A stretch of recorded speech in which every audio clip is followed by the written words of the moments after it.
श्रीन्वनाथ भक्तिसार अध्याय 14. जालंधरनाथाचा उपदेश मैनावतीने घेतल्यानंतर तिला झालेला आनंद पोटात मावेनासा झाला व आज जन्मास आल्याचे सार्थक झाले असे तिला वाटले. परंतु आपला पती त्रिलोचन ह्याच्या शरीराची स्मशानात जशी राखरांगोळी झाली तशीच आपला पुत्र गोपीचंद ह्याची व्हाव्याची, म्हणून तिला परमखेदही झाला. म्हणून मुलाला 2 बोधाच्या गोष्टी सांगण्यासाठी ती बहुत दिवसपर्यंत संधी पाहत होती. माघ महिन्यात एके दिवशी मैनावती महालाच्या गच्चीवर थंडीच्या निवारणासाठी उन्हात बसली होती. त्याच संधीस गोपीचंद राजा खालच्या बाजूस रत्नखचित चंदनाच्या चौरंगावर बसून अंगास स्त्रियांकडून सुवासिक तेले, अर्गजे लावून घेत होता. सभोवती दुसऱ्या सुंदर स्त्रियाही होत्या. अशा मोठ्या चैनीमध्ये राजा स्नान करण्याच्या बेतात आहे. तो वरती मैनावतीला हे गोपीचंदाचे सुंदर शरीर नाश पावणार म्हणून वाईट वाटले. तिला त्या वेळेस दुःखाचा उमाळा येऊन रडे लोटले. ते काही केल्या आवरेना. तिचे ते अश्रू राजाच्या अंगावर पडले तेव्हा राजा चकित होऊन पाणी कोठून पडले म्हणून इकडे तिकडे पाहू लागला. तेव्हा माडीवर आपली आई रडत बसली आहे असे त्यास दिसले. त्यावेळी राजा चूळ भरून दात घाशीत होता. तो तसाच उठला व मातोश्रीपाशी गेला आणि तिच्या पाया पडून हात जोडून उभा राहिला. नंतर तिला म्हणाला, मातोश्री, रडण्याचे कारण काय ते मला कृपा करून लवकर सांगावे. तुला कोणी गांजिले ते सांग. ह्या वेळेस त्याचे डोळे फोडून टाकितो. जर मी तुझे दुःख निवारण केले तर तुझ्या पोटी मी व्यर्थ जन्म घेतला. तुझ्या मनाला संतोष होण्यासाठी मी कोणतीही गोष्ट करीन. ती करताना प्रत्यक्ष प्राणावरही बेतले तरी तुझे दुःख निवारण केल्या वाचून राहणार नाही. गोपीचंद राजाचे हे भाषण ऐकून मैनावती म्हणाली की, महान प्रतापी अशा गोपीचंद राजाची मी माता असता मला गांजील असा कोण आहे. परंतु मला दुःख होण्याचे कारण इतकेच की तुझा बाप तुझ्यासारखाच स्वरूपवान होता, परंतु काळाने ग्रासिल्यानंतर त्याच्या देहाची क्षणात राखरांगोळी होऊन गेली. तुझ्या ह्या स्वरूपाची तरी तीच गत व्हाव्याची म्हणून मला मोठे वाईट वाटते. शरीराची व्यर्थ मातीन होऊ देता कृतांत काळापासून सोडविण्याची युक्ती योजावी हा मार्ग मला उत्तम दिसतो. आपले हित होईल तितके करून घ्यावे. गोपीचंदा, क्षणभंगूर ऐश्वर्यास भूलता देहांचे सार्थक करून घे. पण सध्याच्या तुझ्या वृत्तीकडे पाहून मला तुझी काकुळता येते व ह्याकरिताच रडे आले. एरहवी माझा कोणाकडून उपमर्द झाला नाही. मग राजाने सांगितले की, मातोश्री, तुझे म्हणणे खरे आहे. पण सांप्रत असा गुरु मला कोठे मिळतो आहे. प्रथमतः तो अमर असला तर तो मला अमर करील. तर असा आजकाल आहे तरी कोण. तेव्हा मैनावती म्हणाली, बाळा, जालंधरनाथ त्याच प्रतीचा असून तो सांप्रत आपल्या नगरात आला आहे.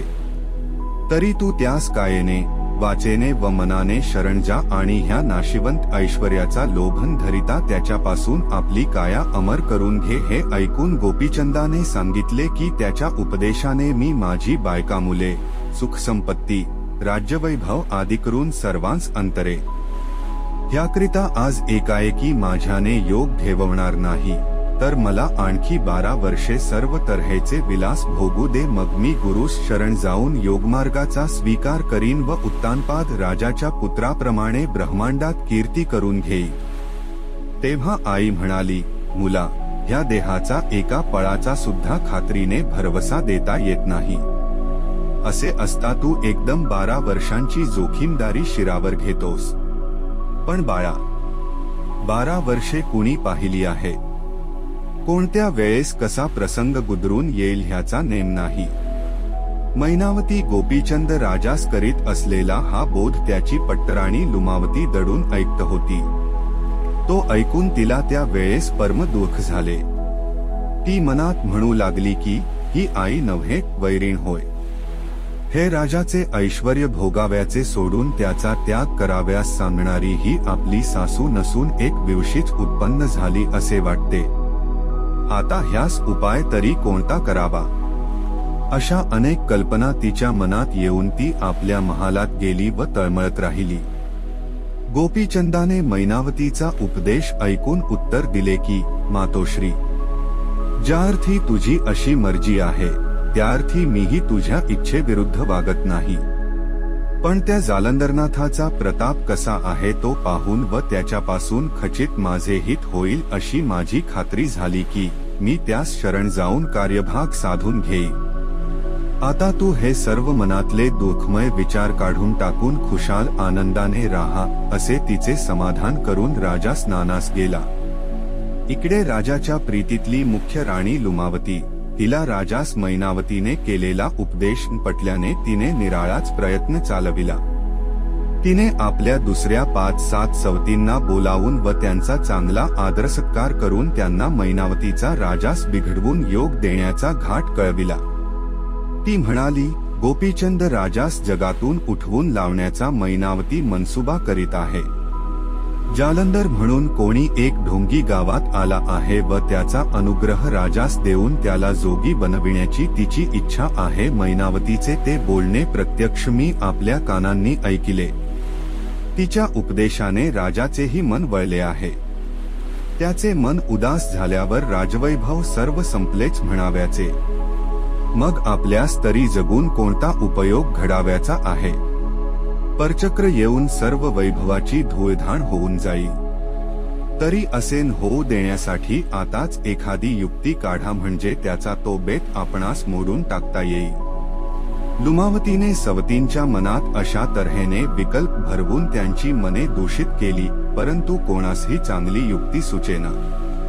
त्या अवघ्या जणी चिंतेत पडून रडू लागल्या. ते पाहून लुमावती हिने असा विचार केला की मैनावतीवर खोटा आळ घेतल्याखेरीज प्रसंगातून सुटका नाही, म्हणून राजास असे सांगावे की जालंधर म्हणून जो वैरागी गावात आला आहे त्याची बायकांवर वाईट नजर असून मैनावतीस कामविकार सहन होत नसल्यामुळे ती त्याच्या नादी लागली आहे. तसेच राजास बोध करून व त्यास योग देऊन तीर्थाटनास पाठवावे आणि जालंधरास राज्यावर बसवून आपण निर्धास्तपणाने त्या जालंधर समागमे विषयविलासाचा उपभोग घ्यावा, असा त्या दोघांचा मतलब आहे, असे आपण राजास सांगून मनात विकल्प येऊ दिला. म्हणजे राजास अतिशय क्रोध येईल व तो जालंधराचा एका क्षणात नाश करील. तो बेट लुमावतीने इतर स्त्रियास सांगितला व त्यांना तो पसंत पडून त्या सर्व आपापल्या महालात गेल्या. त्या दिवशी राजा सर्व दिवसभर राजकीय कारभार पाहून रात्रीस भोजन झाल्यानंतर सर्वांसह मुख्य राणी जी लुमावती हिच्या महालात गेला. तिने त्यास मंचकावर बसविल्यानंतर गोड गोड बोलून त्याच्या प्रेमास पाझर आणला. तो पूर्ण प्रेमात आल्यावर ती हात जोडून म्हणाली की माझ्या ऐकण्यात एक गोष्ट आली आहे, पण ती तुमच्यापाशी सांगाव्यास मला भीती वाटते. वन बोलता तशीच गुप्त ठेविली तर मोठा अनर्थ घडून येईल, अशी मी दोहींकडून चिंतेत पडले आहे. तेव्हा राजा म्हणाला, तू मनात काही किंतु आणल्याशिवाय निर्भय चित्ताने मला सांग. मग अभय वचन देत असाल तर बोलते, असे तिने त्यास सांगितल्यावर त्याने तिला अभय वचन दिले. नंतर तिने संकेत केल्याप्रमाणे वरील मजकूर त्यास समजाविला आणि म्हटले की आमच्या सौभाग्य सुखाचा बाधन येण्यासाठी तुम्ही बारकाईने दूरवर विचार करून जे बरे दिसेल ते करा. तो मजकूर राजाने ऐकल्यावर त्यास ते खरे वाटून रागाने तो अगदी लाल होऊन गेला. मग राजाने प्रधानास सांगून जालंधरास आणविले व एक मोठी खाच खणून ती त्यास लोटून दिले. नंतर त्यावर घोड्याची लीद घालून खाच भरून टाकिली आणि जर ही गोष्ट कोणाकडून उघडकीस आली तर त्यास जिवे मारून टाकीन, अशी त्या वेळेस हजर असणाऱ्यांना सक्त ताकीद दिली. राजा प्राण घेईल त्या भीतीस्तव ही गोष्ट कोणी उघडकीस आणली नाही व मध्यरात्रीच्या सुमारास कार्यभाग करून घेतल्यामुळे ही गोष्ट लोकांनाही समजली नाही. दुसरे दिवशी सकाळी जालंधरनाथ कोठे निघून गेल्याची वार्ता गावभर झाली. तेव्हा तो बैरागी असल्यामुळे लोक त्याच्याविषयी अनेक तर्क योजू लागले. गुरुजी निघून गेल्याची वार्ता दासींनी मैनावतीस सांगितली. तेव्हा तिला फार दुःख झाले. पुत्रास अमर करून घेण्याचा तिने योजलेला बेत जागच्या जागी राहून गेला. हे पाहून मैनावतीस परम दुःख झाले. पण राजांना परमानंद झाला आणि गावकऱ्यास त्या साधूचे दर्शन अंतरले. जालंधरनाथ त्या खड्ड्यात वज्रासन घालून आकाशास्त्राची योजना करून स्वस्थ बसून राहिला. आकाशास्त्र सभोवती असल्याने व त्यावर वज्रास्त्राची योजना केल्याने लीद वरच्यावर राहून गेली. यामुळे त्यास खड्ड्यात निर्भयपणाने राहता आले.